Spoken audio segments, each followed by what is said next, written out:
तिमिरन्दस्य ज्ञानाञ्जनशलाकया चक्षुरुन्मिलितं येन तस्मै श्रीगुरुवे नमः। श्रीचैतन्यमनोभीष्टं स्थापितं येन भूतले स्वयं रूपा गदा मह्यं ददाति स्वपदान्तिकम्। हे कृष्णा करुणा सिन्धु दीनबन्धु जगत्पते गोपेशा गोपिका कान्ता राधा कान्ता नमस्तुते। तप्त कांचन गौरंगी राधे वृंदावनेश्वरी वृषभानुसुते देवी प्रणमामि हरिप्रिये। जय श्री कृष्ण चैतन्य प्रभु नित्यानंदा श्री अद्वैत गदाधारा शिवसादि गौर भक्त वृंदा। हरे कृष्णा कृष्ण कृष्ण हरे हरे, हरे Ram Ram Ram Hare Hare. So chapter 5, it's called Karma Yoga or Action in Krishna Consciousness. So there is a lot of similarity between chapter 3 and chapter 5. Chapter 3 is called Karma Yoga and chapter 5 is called Karma Yoga, Action in Krishna Consciousness. So this is what we did yesterday in Jnana Yoga, chapter 4, transcendental knowledge about Krishna. We studied Krishna's body is made of Satchit Ananda, and our body has two layers, subtle and gross. And Krishna instructed Bhagavad Gita about 12 million years ago to sun god Vivasvan, who gave it to his son Manu, who gave it to his son Ikshvaku king, who brought it to the earth, but ultimately the progression was lost. Then Krishna is the goal of all paths and the creator of Varnashrama system. Ye yatha mam prapadyante. And then Karma Yoga, in 16 to 24, Karmano hi api bodhavyam. We understood, or we heard, not maybe understood properly, that intricacies of action are very hard to understand. So Krishna says here what action is, what inaction is, at what forbidden action is. Sacrifices that lead to transcendental knowledge. I have to show you all one slide about action, inaction, and forbidden action. At the end, I'll show. Please remind me if I forget. Sacrifices that lead to transcendental knowledge. Jnana Yagna Parantapa, 25th to 33rd verse. And then summary of transcendental knowledge, where we studied that one must approach a guru, tad vidhi pranipatena pariprashnena sevaya. Today's chapter, Krishna is going to again answer Arjuna's questions. Which is better, Krishna? Sannyasa or Karma Yoga? Yachreya, tell me for sure which is better. And Krishna will tell Karma Yoga is better than sannyas. In 2nd to 6th verse, Karma Yoga Vishishyate. And in Karma Yoga also, Nishkam Karma Yoga is better because it frees one from the bondage and liberation by focus on the Supreme. Okay, so any child wants to chant this verse? Please let me know.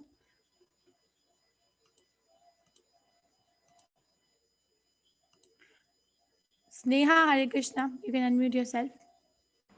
Hare Krishna Mataji. Hare Krishna. Arjuna Uvacha. Sannyasam karmanam Krishna punar yogam cha samsasi yach shreya etayar ekam tan me bruhi sunishchitam. Very nice. So this is Arjuna's question to Krishna. Sannyasam karmanam Krishna.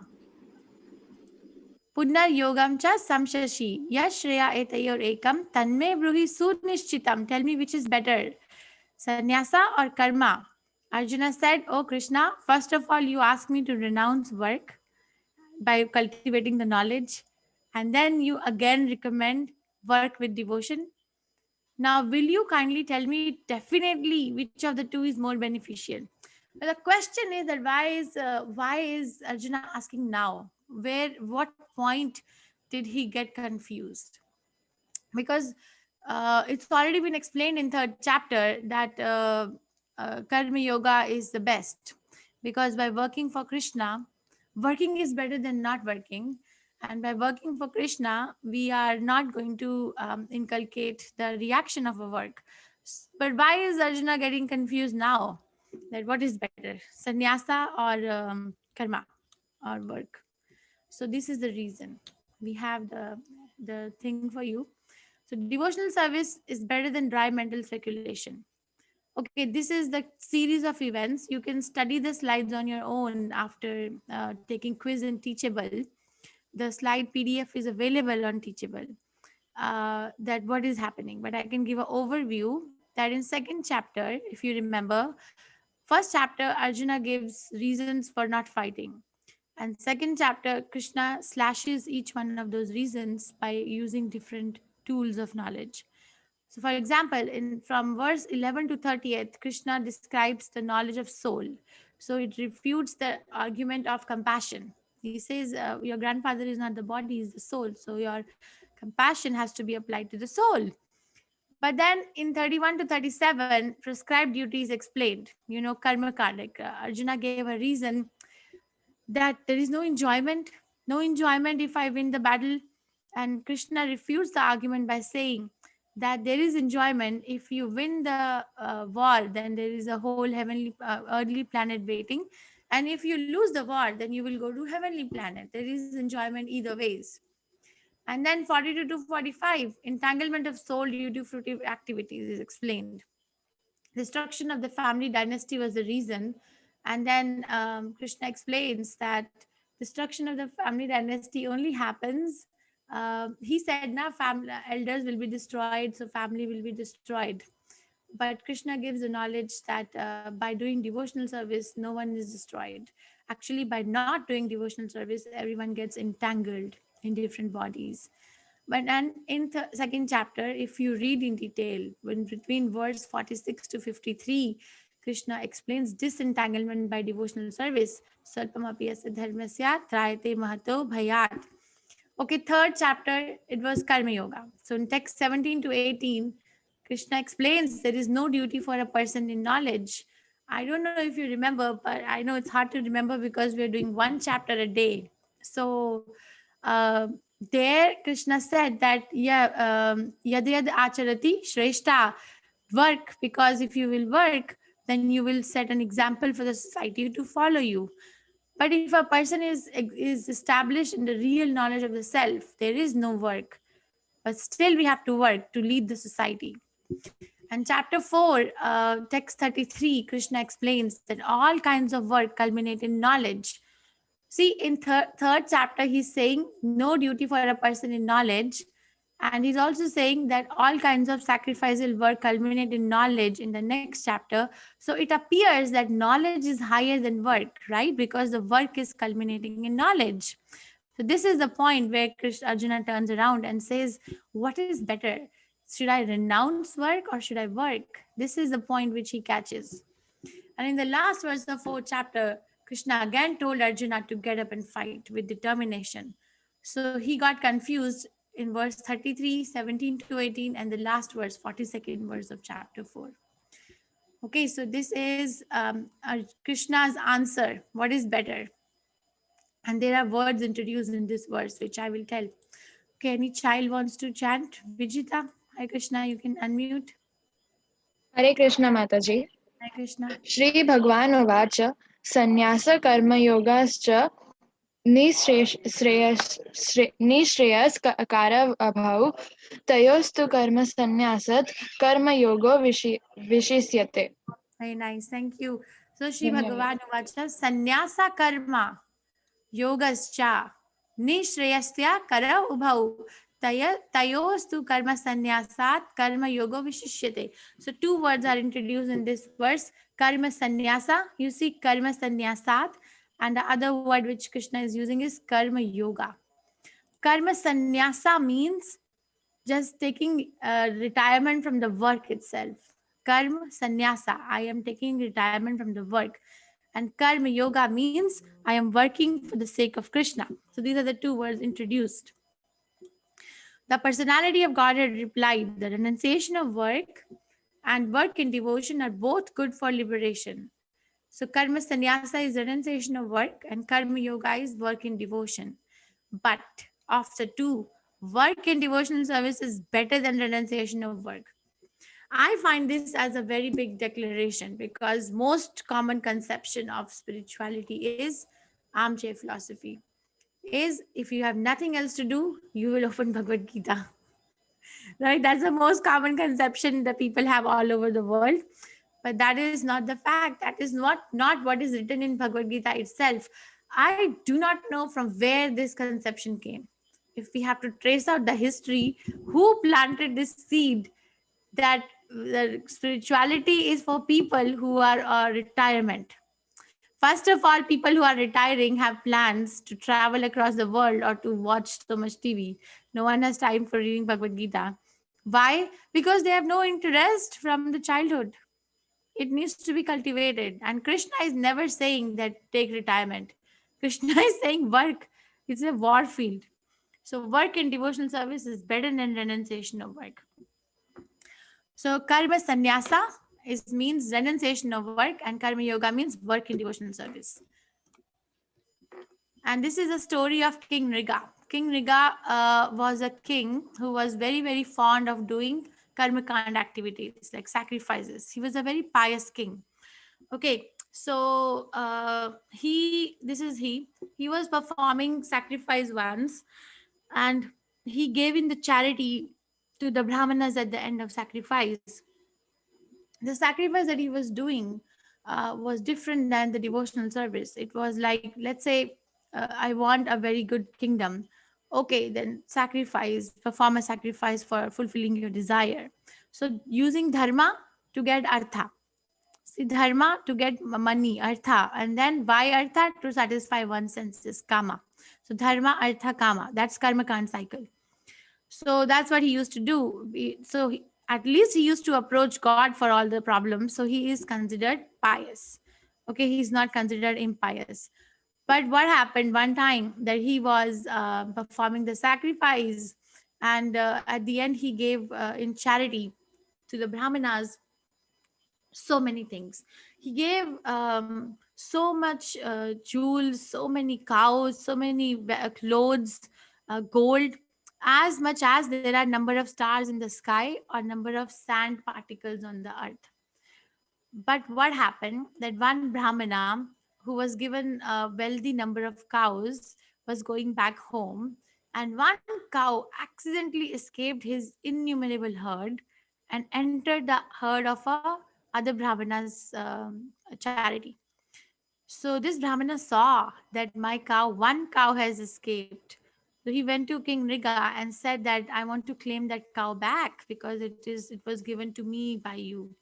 And the other brahmana in whose herd the cow had entered refused to give it. So King Riga, so both the brahmanas started fighting. Who does this cow belong to? So King Riga was very humble. So he begged forgiveness for both of them, saying that it is my mistake. I just overlooked from my end. Please forgive me, and please let this cow go with another brahmana, and in exchange, I will give you 1 lakh cows. Imagine exchange for 1 cow, you get 1 lakh cow. I will take that offer. But this brahmana was very angry, very, very angry. So actually, both of them actually cursed King Niga that because of you, we are not satisfied. So you will have to suffer for this. So when King Niga left his body, he was taken to Yamaraj for this. The Yamaraj is only seen by people who are after death who are impious. Yamaraj does not see in everyone. So for this particular mistake, yeah, he went to Yamaraj, and Yamaraj saw his record and said, Maharaj, you have a wealth of pious activities, but there is one curse which you have to suffer from. So what do you want me to do? Give you the benediction first, or make you suffer first? So King Riga said, make me suffer first. So the suffering was that he had to become a lizard in a well.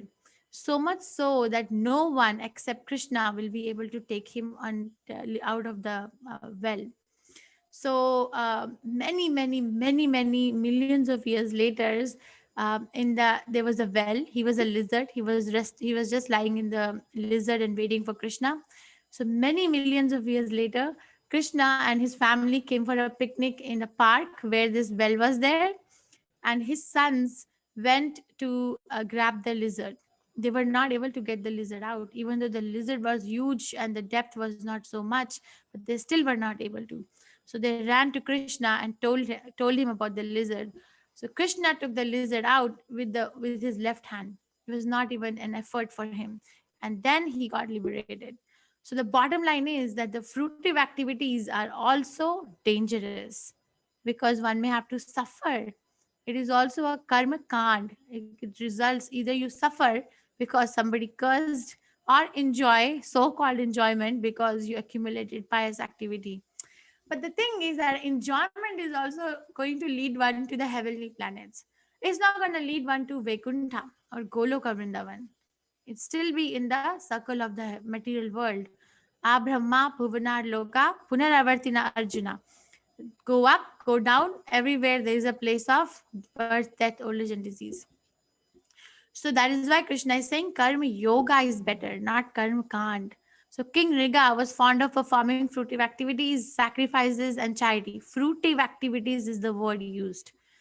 He did one mistake by dissatisfying two brahmanas and incurring, not, this is the wrong spelling, incurring sinful results to become lizard for a very long time, and was delivered by Krishna.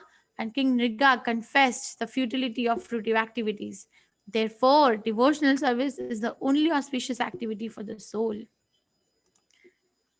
And this is another validation given by Rupa Goswami, that what is better, the renouncing and going to the Himalayas and meditating, or working for Krishna in this world is better. So who would like to say? Sneha, Hare Krishna, you can unmute yourself. Sneha, I remember you had issues yesterday also with the audio. Mahati, Hare Krishna, you can unmute yourself. Hare Krishna Mataji. Hare Krishna. प्रपंसिकतया बुद्ध्या हरिसंबंधी वस्तुना मुमुक्षुभिः परित्यागो वैराग्यं फल्गु कथ्यते. Very nice. Thank you so much. So, prapanchikataya buddhaya hari sambandhi vastuna mumukshibhi parityaga vairagyam falgu kathyate. When persons eager to achieve liberation renounce things related to the Supreme Personality of Godhead, thinking them to be material, their renunciation is called incomplete. Let us understand this. Let's say that there is a person, let's say that you're walking back to your home, you went out to get something, and now you're walking back home, and then on your right side, you saw this person outside a Bank of India, or whatever bank it is, wherever you are situated in the whole world. And he's shouting, I renounce you, oh Bank of India, I renounce you. So when we look at such a person, what will we feel? What is he? I feel that maybe he's not mentally stable. There's some problem. Why? Because he's trying to, or she's trying to renounce, shout, I renounce you. But the bank actually did not even belong to the person, right? The bank belonged to the government. So like that, if we say, I am going to renounce this world, and I'm going to renounce my family, and I'm going to go to the Himalayas and sit down. So that is actually not appreciated, because what are you renouncing? We cannot say I'm renouncing because it didn't belong to me from the get-go. From the beginning, the thing belonged to Krishna, right? So we cannot say that that kind of renunciation is called Falgu Vairagya. Falgu is a river. Okay, it's a river which looks very deep. When we look at it from the outside, it looks very, very deep. But if a person puts a hand under the river, there will be a sand bed, and the sand bed goes through the fingers. So actually looks very deep, very knowledgeable, but actually is very shallow, like a Falgu Vairagya. So Falgu river. So that Vairagya, which where I am renouncing, but I could have used that stuff for Krishna's service. But I'm saying that, oh, this is material, I have to renounce this, is compared to Falgu Vairagya, is incomplete Vairagya. Okay, but Srila Prabhupada was asked in Germany. Vichita, you have a question you have to ask in the end. Okay. They asked in Germany that Prabhupada, one journalist was interviewing Srila Prabhupada. That time, ISKCON is fabulously rich. My understanding of sannyas is that we have to go look like a very poor mendicant. A sannyasi must look like a very poor mendicant, and must not eat very nicely, must forbid from dancing and chanting. But I see that your temple is very rich. You have 9 vans, and you travel in such expensive airplanes. and then your disciples treat you like god, like you're traveling in such expensive cars. So how do we understand this? Because our understanding of Indian culture is we must show poor, um, we must show our poor side when we are in the renounced order of life. So Srila Prabhupada said that is real sannyasa. For example, if I'm using this mic, he was saying that the mic actually belongs to Krishna because it is made from the elements which were given to us by Krishna, right? The metal, the fire, everything that is used to make it was given to us by Krishna. So why not use it for Krishna? That is renunciation. Not that, okay, I am renouncing this mic. Who are you to renounce? The thing was not yours from the get go. The body is also not ours. So why not use it for Krishna? Because he gave it. So that is a real renunciation. Okay, that is called karma sannyas. I'm sorry, karma yoga. So that sannyas is complete where the things are used for proper service to the Supreme Personality of Godhead. There's another saying, Nirbandha Krishna Sambandhe Yukta Vairagya Uchyate. So we use those things for service of Krishna. Nirbandha Krishna Sambandhe. That is called Yukta and that is called Vairagya, renunciation and sannyas. So Karma Yoga or Karma Sannyasa, Krishna made it very clear. Okay, I'll read this. I can't stay longer today, but Gne sa nitya sannyasi yona dveshti na kankshati nirdvando hi mahabaho sukham bandhat pramuchyate. One who neither hates nor desires the fruits of his activities is known to be always renounced. So we do our work, but do it for Krishna. And what happens if we do it for Krishna? Krishna is responsible for the result. I'm not responsible. See, I'm working for a company. I will do my best. For example, if someone is working for the company, they will do their best. Now, company makes profit or loss, that is up to company. But I'm doing my best. That is my part, right? So neither hates nor desires the fruits of his activities is known to be always renounced. Such a person, liberated from all dualities, easily overcome material bondage, and is completely liberated, O mighty am Arjuna. So, this is a very deep verse. So, dualities is a function of the mind. We feel sad or happy, hot or cold, hankering or lamentation. These are the dualities, some of the dualities, which the storehouses in the mind. Soul has nothing to do with it. What happens if we work for Krishna? Then we go beyond the level of the mind and intelligence and overcome the material bondage. What is bonding us in this world? What is bonding me in this world? My mind. Why? Because it's a storehouse of material desires. The desires have to be purified, not that I can become desireless. That's not the real standing or understanding. The real understanding is purify the desires. How do I purify the desires? For desiring everything for Krishna. Everything for Krishna is completely liberated. Oh, mighty of Arjuna. So the understanding is renounce the results and not the action. And this is the result. Neither hates nor desires. And it becomes the sthita pragna. Krishna decorates the devotee with the qualities.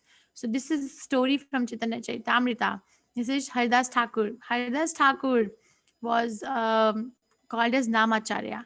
Srila Prabhupada says that we must chant minimum 16 rounds a day of Hare Krishna Mahamantra. One round is 108 times. So 108 times multiplied by 16 is what is recommended minimum. Haridas Thakur used to chant 3 lakh names a day. 3 lakh times he used to chant Hare Krishna Mahamantra. So he was becoming, and he was Sthita Pragna. He was sincerely a Vaishnava from inside out. But, a renounced order of life, a person in a renounced order of life is attractive. There's an attraction in that person. Krishna gives it. So he was getting famous for what he was doing. And the local person, the local Mohammedan, the person who was in charge of the district where he used to live, became jealous of Haridas Thakur's popularity. So he wanted to defame him. What he did, that he sent a prostitute, Maya Devi, and said that, okay, enamor her enamor him, and then we will catch him, and then we will defame him, and then I will kill him. So that was the plan. So he sent this beautiful prostitute in the middle of the night for Haridas Thakur. And Haridas Thakur said, very nice, please sit down. I just have a vow of chanting certain number of rounds. Let me finish that and then I will talk to you. So she sat the whole night, and morning came, and then she left. And then she came next night again, second day. And Haridas Thakur said the same thing. I'm so sorry I wasn't able to speak to you yesterday. Please sit down. Today for sure I will talk to you. Let me just finish my chanting very quickly. Hare Krishna, Hare Krishna, Krishna Krishna, Hare Hare. So she sat, and again the same thing happened. The morning came, and then she left. Then she came the third night, and she was quite critical about it, like what's going on. So she questioned Haridas Thakur that my experience is that when I go somewhere, people leave everything else to talk to me, but you are quite the opposite. You are chanting some mantra on your beads, and I am sitting and waiting the whole night. So, what is it that you're tasting more than the association with a beautiful woman? What is it that is more tasty? So Haridas Thakur said, yes, that is what I was waiting for you to ask me. Otherwise, I would have left the first day itself. So then he gave her the initiation and Hare Krishna Mahamantra, and left his bhajan kutir, and the Maya Devi, she was left behind. She shaved her head, sat down near the tulsi plant, and started chanting Hare Krishna Mahamantra. So that is the definition of a person who neither hates nor desires, but is fixed. Okay, and this is the verse. This is a very nice verse. Please try to memorize this verse. Who would like to recite it? Sumedha, Hare Krishna. Yes, Sumedha, I can unmute. Hare Krishna, Sumedha. ma'am. Hare Krishna. Brahmani adya tarmani sandam tayatava taruti yaha lipyati nasa papini padma parvata imbasa. Thank you. So, Brahmani adhya karmani sangam tyakta karoti yaha lipyate nasa papena padma patram ivam bhasha. Padma patram ivam bhasha, like the lotus leaf is untouched. One who performs his duty without attachment, surrendering the results onto the Supreme God, is not affected by sinful action, as the lotus leaf is untouched by water. So this is a skill. How to work without getting entangled is a skill. It's a skill, and there is a very good element of mercy also, because no one gets the intelligence to do this without the mercy of the guru and devotees and acharya, of course. So one who performs his duty. Krishna wants everyone to perform the duty. Krishna is not saying to become dutyless, go to the Himalayas and I'm only available on the mountain tops, or I'm only available in the middle of the jungle. He's saying perform your duty, but surrender the results onto the Supreme God. Why? They will remain unaffected by sinful action, as the lotus leaf is untouched by water. And this is Srila Prabhupada. So he's sitting in the middle of the hippies in Golden Gate Park in San Francisco. Okay, now listen to him for a few minutes and tell me, do you think that he is giving them his association, or he is taking their association? And he's in America. He's in one of the richest country of the world. He's sitting with Americans. So is he trying to become one like them, or is he trying to give them something? Let's see.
he doing? Topmost sannyasi. Sannyasis, there are also of different types. So anyone, you can raise your hand, or any of the co-hosts. Yes, anyone, not only children. Shanmukha Anudeep. Yes, Prabhuji. What is he doing? Oh my God. Please unmute yourself again. Hello, Ma'am. Hare Krishna. Hare Krishna. Everyone are involved in reciting this Hare Krishna, not So only Prabhu. yes. Okay. Thank you, Prabhu. Dr. Padi, Hare Krishna. Welcome back. Yes. What is he doing, Dr. Padi? Because when he is chanting Hare Krishna, that creates a very higher and positive vibration. So that engulfs all others' mind, and they are drawn towards that higher thinking and higher consciousness. So it shows that how the Krishna consciousness can infuse into the people who are around there, even if they don't want to chant. That vibration and that feeling will spread among the people who are there. This is very clear and vividly exemplified that situation, I think. Thank you so much, Dr. Padi. So yes, so Srila Prabhupada has not even moved an inch from his elevation of a sannyasi because he's sitting with the hippies in a foreign country. Topmost sannyasi, right? We all will agree that this is an example of a topmost sannyasi, that he's giving them Krishna consciousness. So that is the meaning of this verse. Padma Patram Ivam Bhasha. The lotus leaf is untouched by water. Like that, if someone's consciousness is fixed in Krishna and is undeviating. And the example given is, one more example or analogy is given, that a lamp is in the windless place. If you have ever seen a lamp blowing in a windless place, how steady the flame is, the consciousness gets fixed like that. It is a very high level. We cannot say that, oh, only a sannyasi who's sitting in the jungle is a sannyasi. No. Okay, then how does that person, what does that person consciousness hold for other people? Yes, any child wants to chant? Who has not chanted? Daksh, yes, Daksh, you can unmute yourself. Hare Krishna.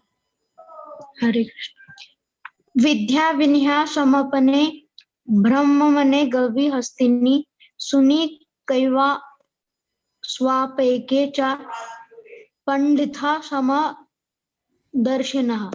Thank you so much. So, Vidya Vinaya Sampanne Brahmani Gavi Hastini Suni Cheva Sapakavecha Pandita Samadarshina. We use the word humble very loosely. Oh, I'm so humble, you're so humble, this is so humble. But what is the real definition of the word humble as given by Srila Prabhupada or in Bhagavad Gita given by Krishna? The humble sage, by virtue of true knowledge, sees with equal vision a learned and gentle Brahmana, a cow, an elephant, a dog, and a dog eater. So he sees everybody, an equality in everyone. That is a definition of a humble sage. Not like, oh, I am very humble in my job. That's more the material qualification. The real meaning is who sees the same spirit, soul, and Paramatma sitting everywhere, whether it is a learned Brahmana, a cow, a elephant, or a dog, or a dog eater. All these examples are given. That is a definition of a Sthita Prajna. And this is a very nice verse, that what happens if our senses are not controlled. Yehi samsarja bhoga dukkha yonaya evate adi antavant konteyat na teshu rammate buddha. An intelligent person does not take part in the sources of misery which are due to contact with the material senses. O son of Kunti, such pleasures have a beginning and end, so the wise man does not delight in them. Dukkha yonaya evate. So this is very contradictory to our present understanding of happiness. What is the most common understanding of happiness? That go to good school, get good education, go to good university, get a good training, earn a lot of money, have a good family, and be happy. Right? And what is Bhagavad Gita saying? Dukkha yonaya evate. This is a source of misery. Because the senses, what is happening? Only two things are happening. The senses are coming in contact with the sense objects. When one gets a lot of money, if they're not Krishna conscious, then what are they going to use the money for? Sense gratification. And when one does sense gratification, then they get more entangled and more unhappy. Let's see how. So this is the example in from animal kingdom where their one sense is very prominent. So these are moths and their sense of vision is very prominent, right?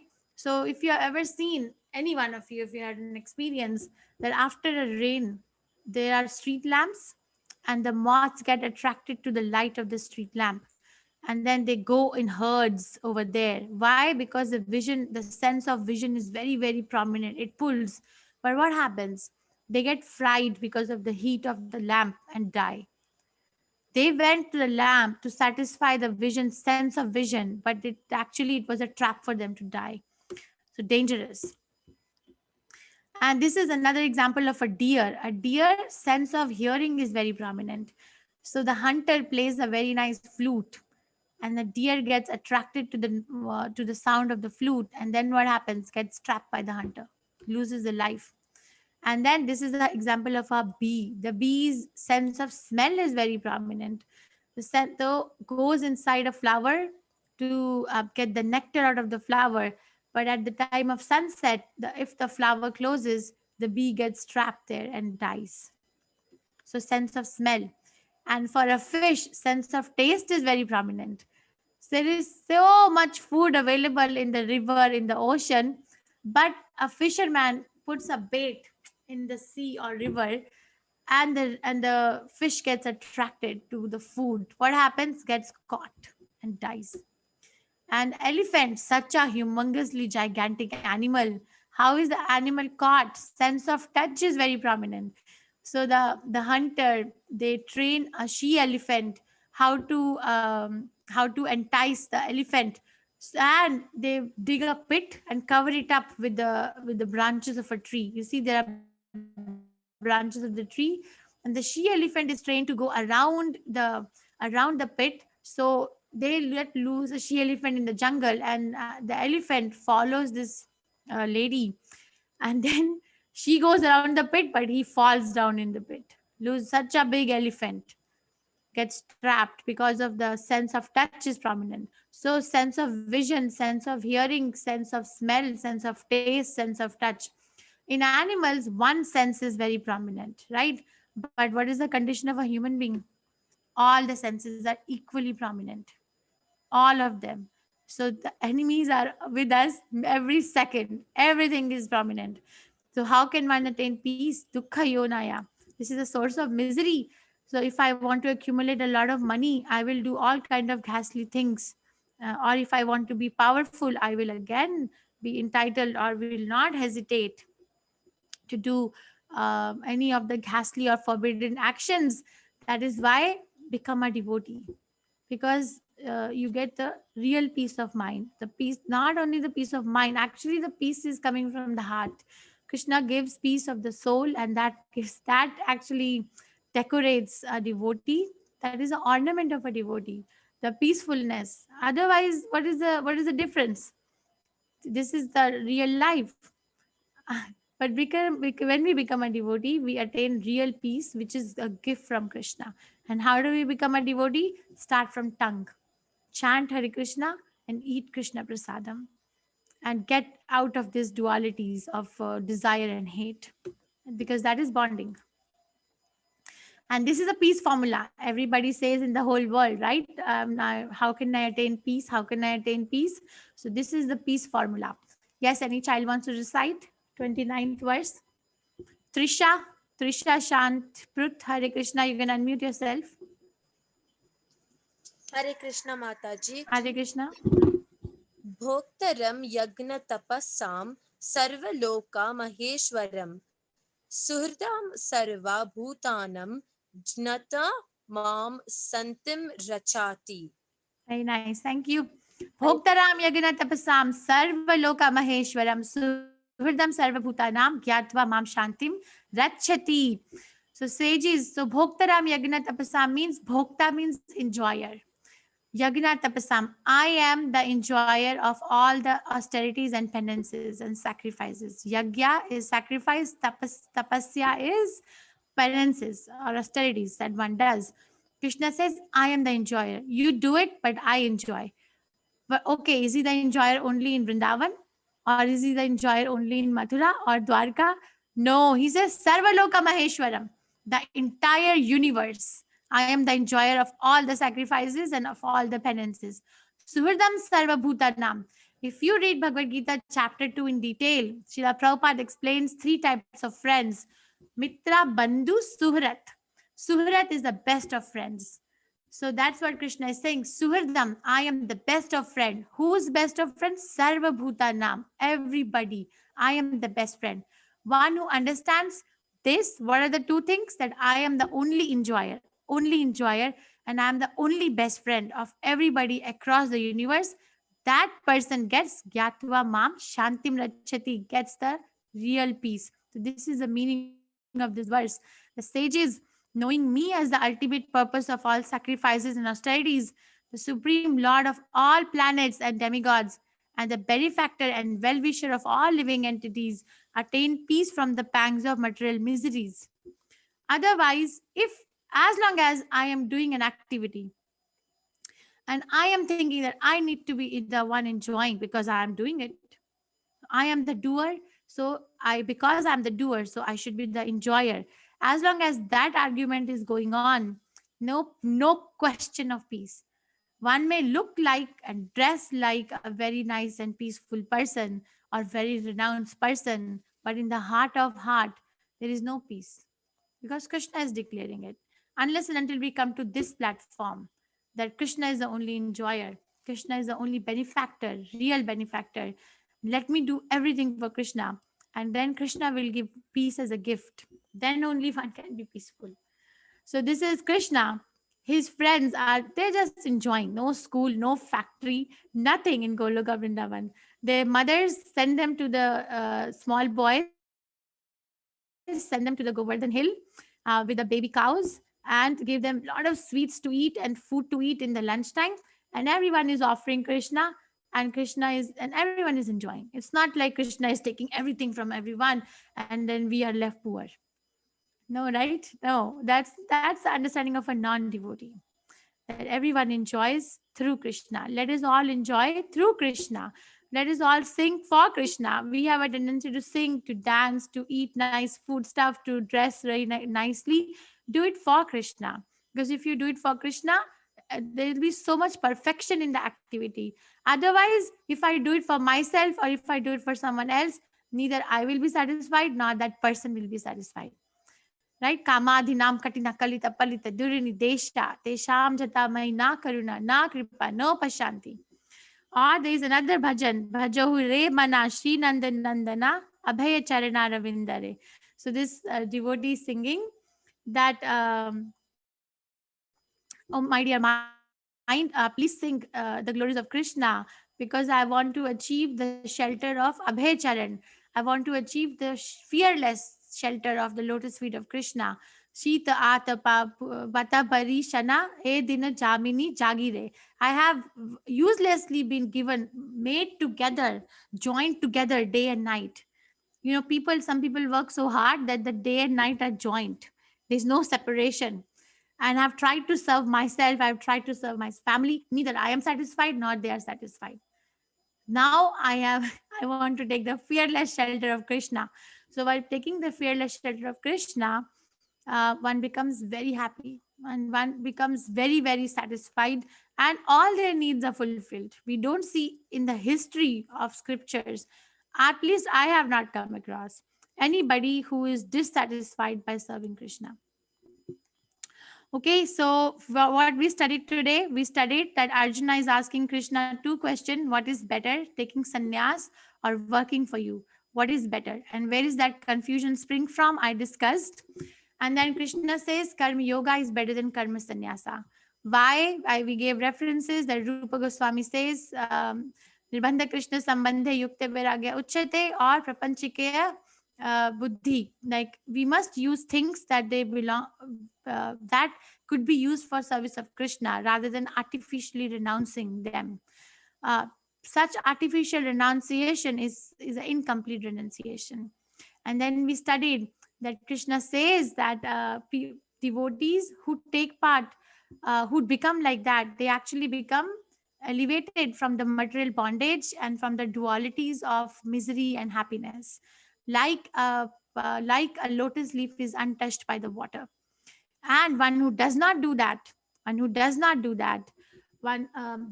there's dukkha yonaya evata, like the senses and the sense objects come in touch with each other, and then that leads to death. But if someone adopts this peace formula, Bhoktaram Yagana Tapasam Sarvaloka Maheshwaram, that I am the enjoyer, do everything, give it to me, and I'm your benefactor, I will save you, I will give you the peace. My Guru Maharaj gives an example that let's say that someone is walking on the road and they do something unknowingly nice to a very rich man. Like say that they there's so many incidences, like let's say they lose their wallet and this particular poor person takes the wallet back to this particular person without knowing that that other person is a rich man, and the rich man gets very pleased with this person who brought the wallet back and ask, I would like to reward you. So my Guru Maharaj says, okay, so person if is not intelligent will say, you want to reward me? Okay, give me a movie ticket. So the rich man will again ask, movie ticket? I think I can give you more than that. Ask me more. Ask me something, which will be eternally benefited or beneficial for you for a long term. And the other person will say, okay, then why don't you give me a little bit more money to buy soft drink and popcorns? So see, let's not become like crippled-minded, okay? We can get much more by surrendering to Krishna than just soft drink and movie ticket. So this is a summary. Karma sannyasa or karma yoga, which is better? Yat Shreya, tell me definitely. First verse. Krishna says karma yoga is better than karma sannyasa. Work is better than renunciation of work without proper understanding. Second to sixth verse. Karma yoga vishishyate. Vishishyate means specially recommended, specially good. Nishkam Karma Yoga means you don't take shelter of the fruit of a work. Like fixed chapter we'll do tomorrow, the first verse. Anashrita karyam phalam karyam karma karoti saha. Yaha sa sannyasi cha yogi na cha akriya na cha na niragnir. So anashrita karyam phalam. Anashrit. Ashrit means shelter. Anashrita means do not take shelter. Of what? Karyam phalam. Not taking the shelter of the fruit of the work. Karyam karma karoti saha, work. That is Nishkam Karma Yoga. That work, but work for Krishna. Travel across the whole world. Why? So that you can preach Krishna consciousness, talk about Krishna. Or wherever one is situated, if one is really honestly sincere in the heart, Krishna gives intelligence how you can bring me here. Why? Because it will free me from the bondage of birth, that old age disease. 7 to 16 verse. Kurvan apina lipyate. And liberation by focus on the supreme, that do a work and achieve and attain, practice this peace formula, Kyatva Mam Shantim Rachiti, from 17 to 29th verse.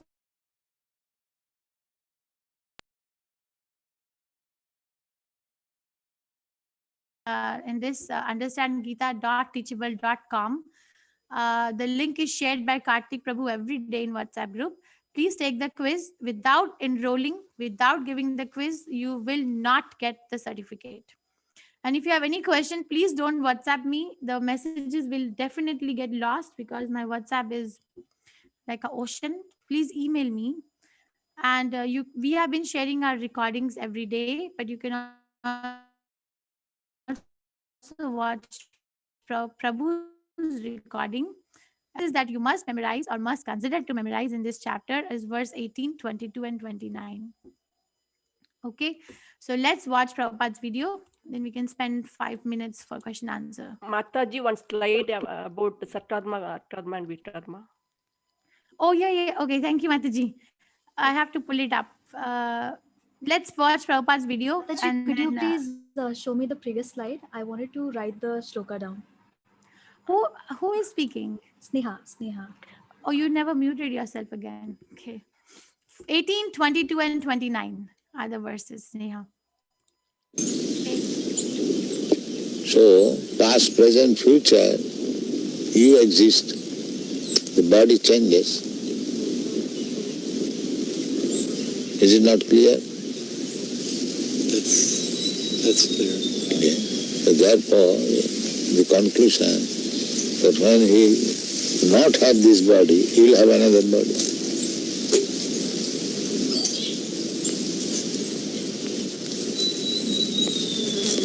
You are sitting here.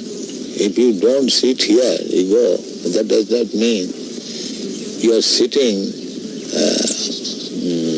opportunity is lost. You are sitting here, you sit somewhere. Similarly, the change of body is going on. Therefore, the conclusion is that after you give up this body, you will have another body, as you have already done. What is the difficulty to understand? The seeming difficulty is that while the body is different from that of a boy. Different body must be different. Therefore, that is called change of body. Unless it is a different body, where is the change?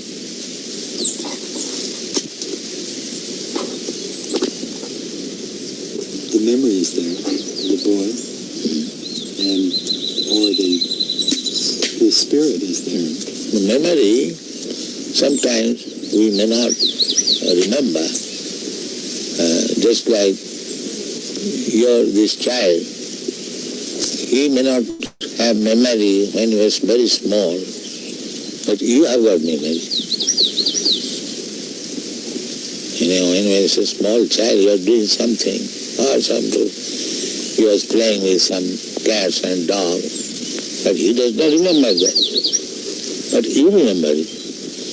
So, simply because he has forgotten, does that mean that the incidences were not present? So this argument is not very strong because I cannot remember. You do not remember so many things.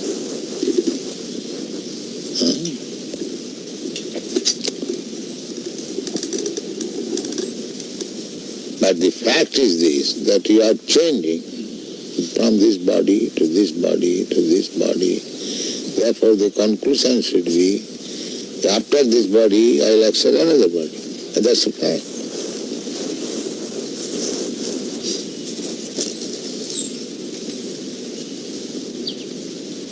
As you have accepted in this life from one body to another body, there is a process how to accept it. Similarly, under the same process, you accept another body when this body is no longer useful. Just like at night, you give up this body, you take your subtle body and you go somewhere. You are sleeping in your room, but you are working in a different place. Don't you do that? So, because this body is still useful, therefore you come to back again this body, and in the morning you wake up with this body. So death means when this body is useless, you do not come to this body, you accept another body. This is called death.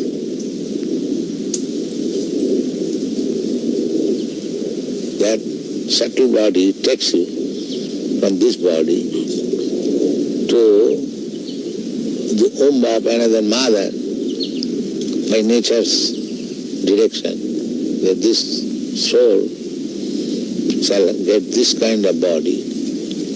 So the soul is enter in the womb of another mother body. And then the body is prepared by the mother's blood and flesh. And when the body is sufficiently capable of working itself, then it comes again and begins its work.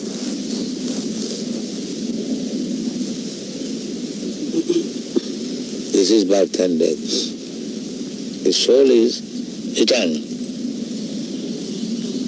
Therefore, a sober man should think, why should I change my body? Why this trouble I shall take? That is human sense. When if I am eternal, why not my eternal body? Eternal existence, why shall I die? This is human sense. Unless one comes to this understanding, he is animal. Because animal, by nature's law, is going on. He does not know.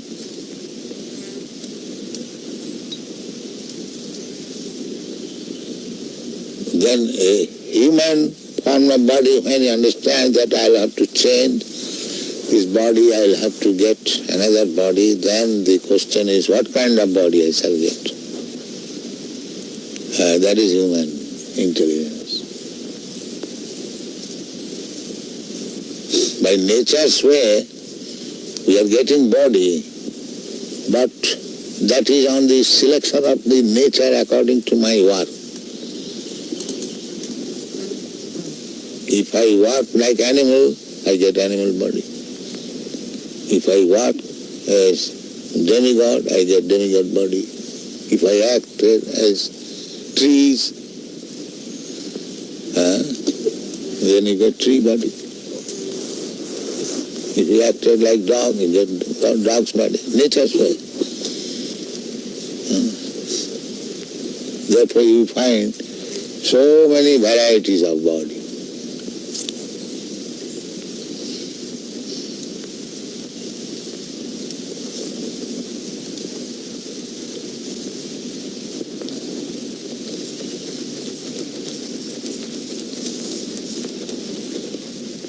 This philosophy does not appeal. Okay.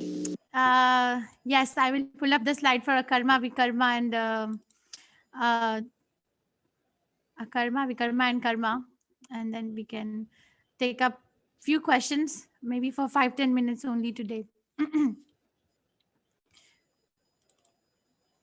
So there were so many questions about it yesterday.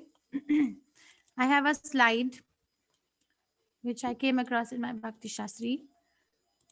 So vikarma means does not follow the Vedas, risk of being degraded to lower species, and not appreciated by saintly persons. And it's a defeat, prabhava, the purpose of life. It defeats the purpose of life. That's vikarma. And karmi is a person who follows the Vedas, is pious, attains swarga or body of a demigod, and eventually return back to the mrityuloka or the place of death. And akarma means that we have come to the knowledge, or come to the platform of knowledge of Atma Tattva. What am I? And no fruitive activity binds and means rebirth. So if I do a fruitive activity, means activity where there is no Krishna factor, then I will have to assume the result of the activity. That means rebirth. And those who do come to the devotional service are very exalted. So out of so many devotees, only few are pure devotees, or Prema Bhakti. There are 9 stages of Bhakti. So one who is situated on the Prema Bhakti is the best of all. Okay. That's all I wanted to share.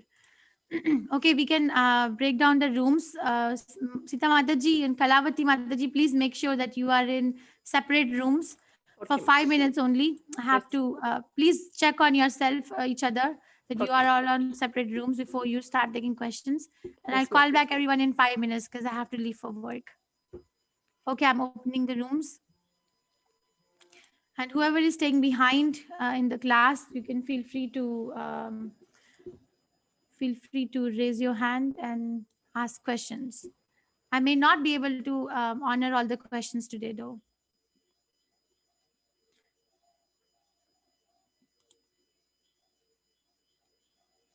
So, Raghavan, yes, Prabhu, you can unmute yourself. No, my question is, of course, in today's question, in the class, Mataji, you explained something about Falgu Vairagya. Mhm. Can you please explain in detail? I'm not able to understand what is Falgu Vairagya. Falgu Vairagya means incomplete renunciation. Means a person looks like a very deep renunciant, very deep in knowledge, but the activity is centered around renouncing the things which can be used for Krishna. For example, there's some sannyasi. Let's say there is a sannyasi, and he says, "Oh, I must renounce these material things. I must go to the jungle and meditate because this world is Maya. And if I stay here, then I will be in the clutches of Maya." So that is not a proper vairag. That is not a proper renunciation. The proper renunciation is, let me use everything for Krishna's purpose. So I gave example of Srila Prabhupada speaking a lecture on the mic, and he tapped the mic like this. You see this mic? Someone may say that this mic is material, but we can make it spiritual by using it for Krishna's service. So that is Falgu means what you can use for Krishna, but you're renouncing it, saying that this is Maya. Okay. Okay, Mataji, one more question is there. Now, Yes. among all the living beings, man is the highest level. Human body, yes. Human body is the highest level. Now, as the soul passes from one body to another body and so on. But will the soul also pass into an animal body? Do animals have souls? So what are the symptoms of a life, if I may ask you? What are the symptoms of life? Symptoms, whether he is pious, whether he is doing devotionals, whether he is praying to God, he does good things, he does. Let's ask a doctor. Okay, you're telling me the activities of a living entity. I'm asking symptoms. Dr. Paddy, what are the symptoms of a life, if you may please enlighten us? He's a cardiothoracic surgeon. He does heart transplants in India. So he will tell us. Yes, Dr. Paddy, what are, please tell us. Life is it's a vital part with us. So basically, we have four things with us. One is our physical body, and second is our mental part, and third is the vital thing, that is the pranic energy what is there, and the final is the soul, which is sitting with us. So anybody who lives, who has a locomotory thing and all, then we call that he is having the life energy. If that is not there, all inanimate objects are called they are not having the life. Yes, thank you so much, Dr. Paddy. So yes, and in words of Srila Prabhupada, does animal eat? Prabhu, Raghavan Prabhu, do animals eat? Yes. Do we eat? Yes. Animals sleep? Yes. Do we sleep? Yes. The animals have a defense mechanism? Yes, they have. So do we have it? To some extent, yes. And the animals have families? They have children?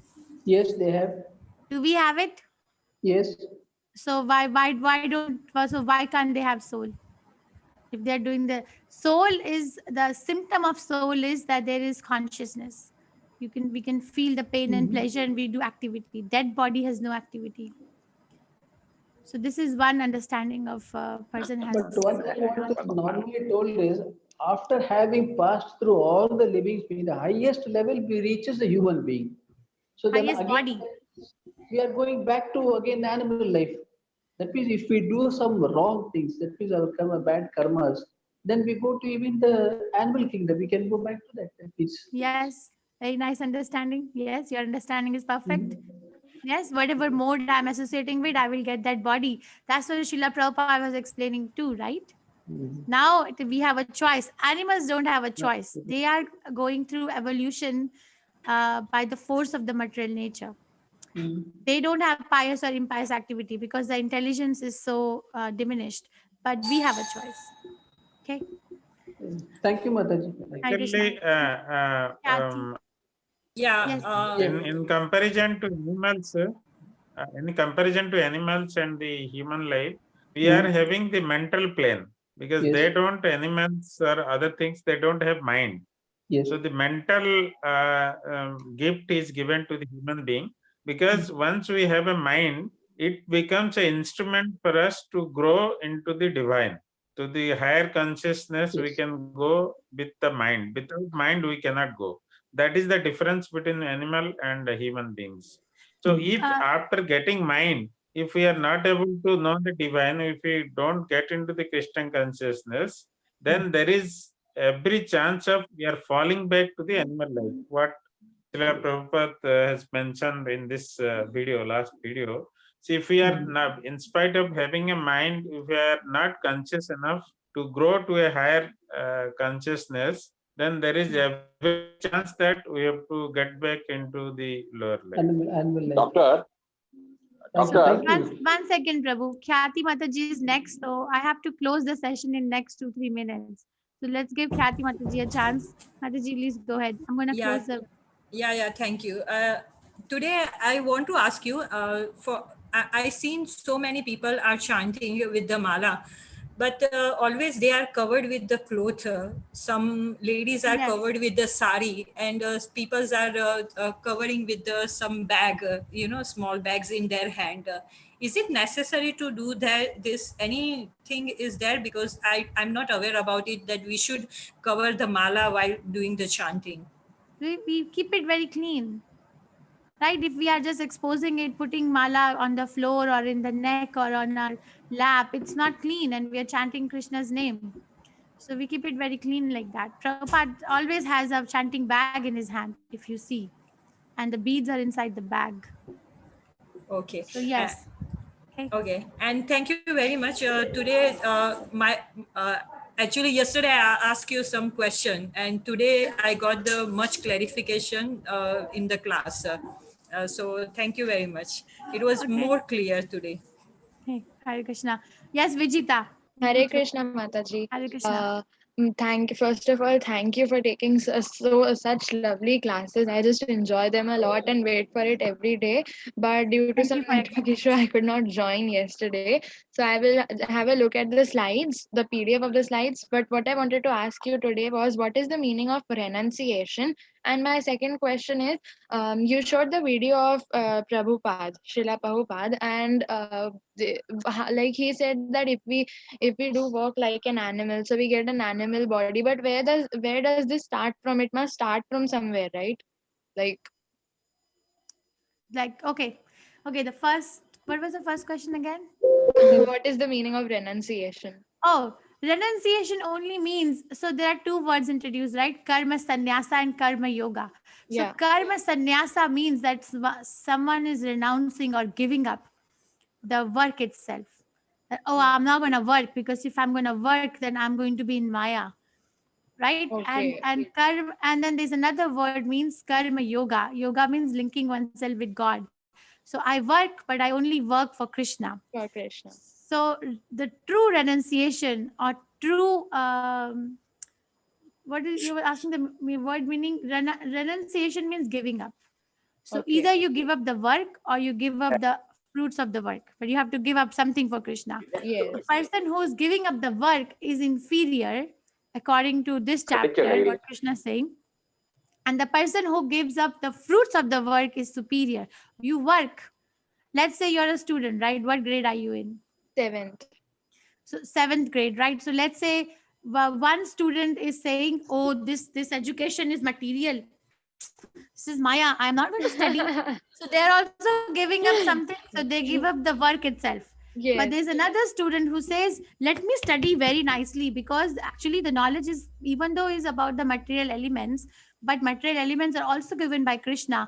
Let me get educated and let me see if I can propagate Krishna consciousness and include Krishna in whatever I'm doing. And let me offer the result to Krishna, because intelligence is given by Krishna, remembrance is given by Krishna. It's Krishna. not mine. So Yes. who is better? Who is better? Of course, the one who is giving up the fruits of the work. So that is the meaning. You have renunciation, and you have to give up either the work or the fruit of the work. Okay. And the second question. Mataji, What was can I speak a little bit on this renunciation? Yes, Prabhu, but can I just answer her next question? Yes, Prabhu, please speak. Yes, I forgot what was the next Yeah, my question. second question was Srila Prabhupada told that if we work like a dog, so we'll get a body of the dog. So where does this start from? How do we get the It starts from thinking, from the mind. Mind No, has I three mean, no, I don't mean that. I don't mean about the actions what we're doing. I mean that, like, there must be some first, there must be some person who was born first on this earth, right? So then he could get the next body and so on and so on. Well, the Brahma was the first person in this material universe. We will discuss this in 8th chapter when I'll show the Goloka chart. Okay. So I think Dr. Paddy wanted to say something Yes, to you. Dhanyavad Mataji and Dhanyavad Dr. Paddy also in advance. Yes, Dr. Paddy. Yeah, this actually the renunciation needs a very deep discussion. What Mataji gave that example. So renunciation, always we should not look at the what work we are doing. The renunciation should start from inside. That's why it is the and it should be from the inner. Renunciation should be from within. That means it should be inner renunciation. If we renounce something from inside, that means without any attachment, if we do the work, then that work becomes yoga, and that leads to the bhakti. But if you are attached to the fruits of the work, you want to get. So always whatever we do the work, there should be inner renunciation. It should not become like we go to Himalaya, that is the renunciation. So if we do anything with the inner renunciation, that is what we can call also the sannyasi within us, then that becomes more divine oriented, and that becomes a yoga, that work itself. So irrespective of what work we are, each moment, if we are renouncing that inwardly, then that becomes more divine. Everybody will not go to Himalaya. That is correct, but we have to show in action also. Not like Bhagwan dil mein hai, you have to bring it out too. Yes, but he's right. Like he's very focused on consciousness. He's a heart surgeon, so he always talks about consciousness. Dhanyavad Prabhu and Dhanyavad Mataji. Like suppose we are doing, suppose I am treating a patient, I should not get attached that what I will get from the patient, I will get name, fame, all those things. Once I cut it, then that work becomes more divinely work. Okay. But Thank once you. we are attached to the entanglements, Thank you. Sita Mataji, Kalavati Mataji, were there any questions which were left unanswered? No, Mataji. No. Yeah. Sita Mataji. Hare Krishna Mataji. There was the Mataji who started asking a question about who created soul. So I was not able to finish answering it. It's like Krishna created it, and then I started talking about, once it passes the 4th stage, it goes from one to the. So I don't know what was the intent behind it, but she just asked if that Mataji is still there, if you could please finish that question. Mataji, are you here? Who was asking Sita Mataji this question? Who created the soul? This is Krishna says many places. In 15th chapter, 7th verse, Mam evancha jiva loka jiva bhuta sanatanaha manasashtendriyandriyani prakriti sthani karshiti. Mam eva ansha jiva loka. Mam means mine, eva means you or this, ansha means part. So you are my part and parcel, but you are struggling in jiva loka sanatanaha. Actually, your constitution is you're eternal because you're my part and parcel. So Krishna declares that he created the soul or everything that we see. Okay, Mataji, so we 15th chapter will discuss more, and 2nd chapter also touches on this. Okay, 2 more questions and then we have to close. Madhu Mataji and Shri Priya Mataji. Madhu Mataji. Hare Krishna Mataji, I have one question. In the 2nd chapter, Krishna motivates Arjuna to fight, saying that people will call you impotent, or if you don't fight, you will get either death or kingdom if you fight. But in chapter 5 he says you have to work without expectation. In chapter 2 he is motivating him, saying you will get different things, but now he is telling that you have to work without any expectations. So this is a little bit contradictory to each other now, Mataji. The contradiction is apparent. It's called apparent contradiction. There's so many more that I'm going to bring up in the coming chapters that Krishna says in 7th chapter, 9th chapter, 11th chapter, 13th chapter. Every chapter there's going to be an apparent contradiction. Mataji, there is no contradiction. Actually, there is no contradiction. It just glorifies, it's an opulence of Krishna. And I have been saying it in every class that Krishna knows us more than we know ourselves. So Krishna wants to cover Arjuna's psychology from all point of view. Okay, work because it is a prescribed duty. Work because by working in your prescribed duty, you will not inculcate sinful reaction. Work because I am telling you. And work because if you will not work, then what is going to happen to your own psychology? We are not, it is for us more than Arjuna. In 9th chapter, 30th verse, Mataji, Krishna says that apichet suduracharo bhajante mam ananya bhak. So in purport, Prabhupada writes that every living entity has two conditions. One is constitutional situation, constitutional position, and another is conditioned state. Constitutional position means that I am part and parcel of Krishna. I am just living in this body, but actually my whole idea is that I must go back home. That is constitutional position, cannot be changed. The body may change, but that condition will never change. And in purport, Prabhupada writes another one, conditioned state. Condition means that I am recognizing myself with this body. I'm living here. If I'm driving a car, I have to follow the rules and regulations of the state. I cannot say I am a soul. I'm just living in the body. So red light, green light, yellow light, no problem, just go. Or I cannot say I'm not going to pay taxes because I'm the soul, right? We have to follow the rules and regulations. So he's covering Arjuna from his conditioned state, or it's for us actually more than for him. Okay, Mataji? Thanks, Mataji. And just one more thing. Are they different from, is Krishna and a human being a different entity, or they are the same entities? Like Krishna and soul. The human is a body. Soul. So let's say you have children, Mataji, if I may ask. No, Mataji.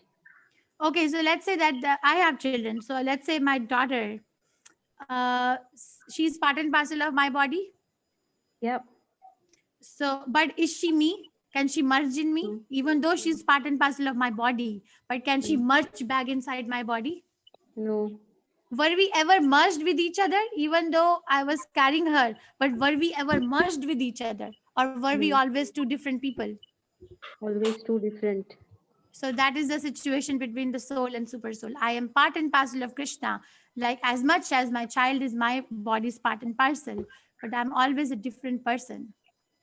Okay. Thanks, Mataji. Okay, Krishna. Shri Priya Mataji. Yes, Mataji. Namaskaram. Ma'am, I finished only one part of my quizzing.